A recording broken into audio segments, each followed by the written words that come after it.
Hello everyone, welcome back to our YouTube channel TMB Academy. You can have the most well-documented ISO certified processes in the world.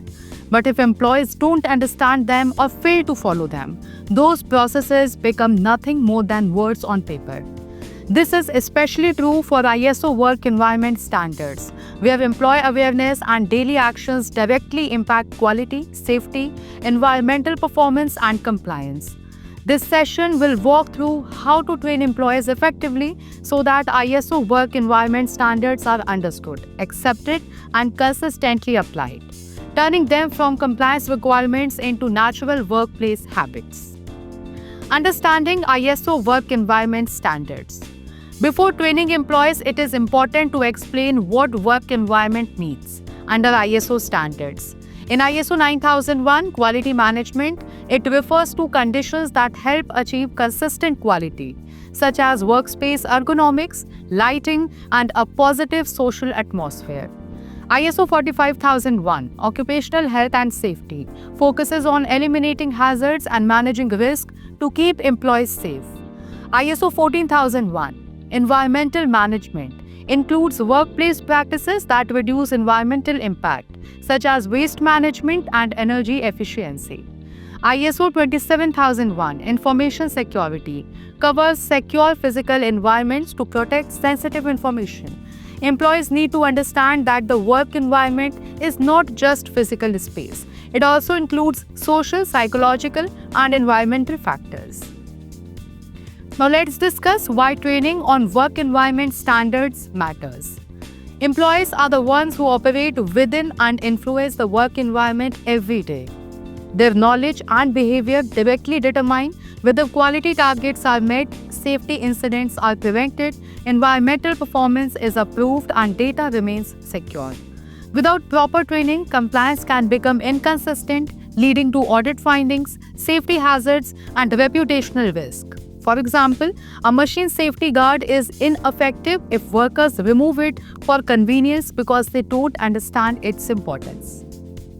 Now, preparing to train employees. Successful training begins with preparation. First, define clear training objectives. For example, whether the goal is to help employees identify hazards, apply ergonomic guidelines, or follow environmental protocols. Next, understand your audience.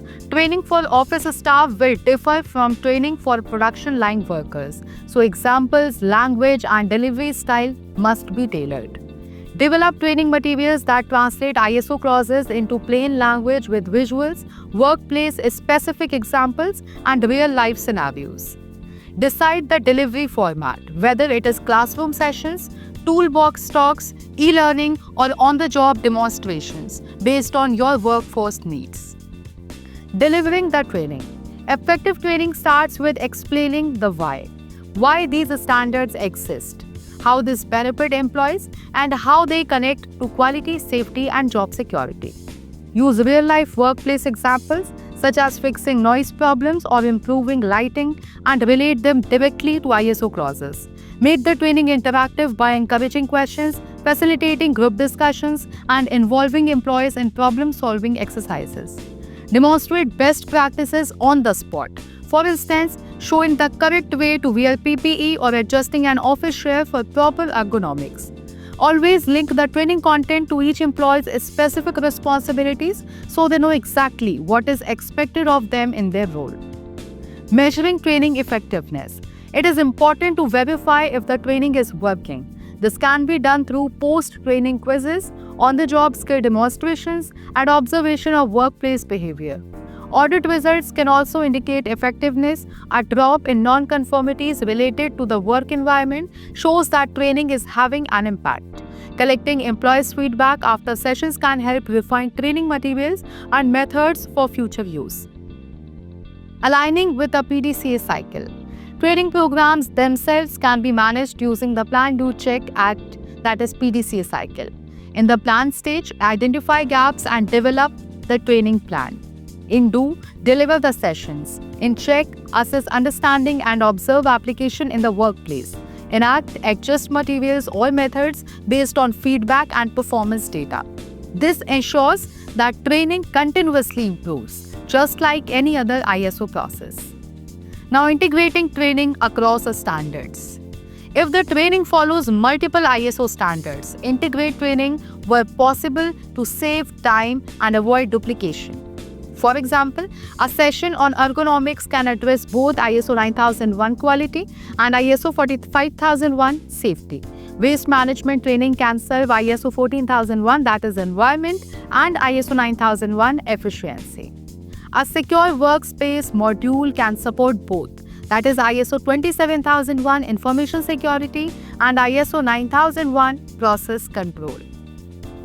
Training employees on ISO work environment standards is not just about passing an audit.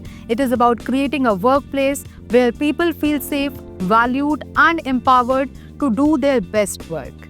By making training engaging, practical, and ongoing, compliance becomes part of the workplace culture rather than an external requirement. The goal is for employees to follow best practices not because they are told to, but because it is the natural way they work. As a next step, review your current training program, identify one improvement you can implement this month, and apply the PDCA approach to make it happen. Thanks for watching this detailed session on TNV Academy, and I will see you in the next episode.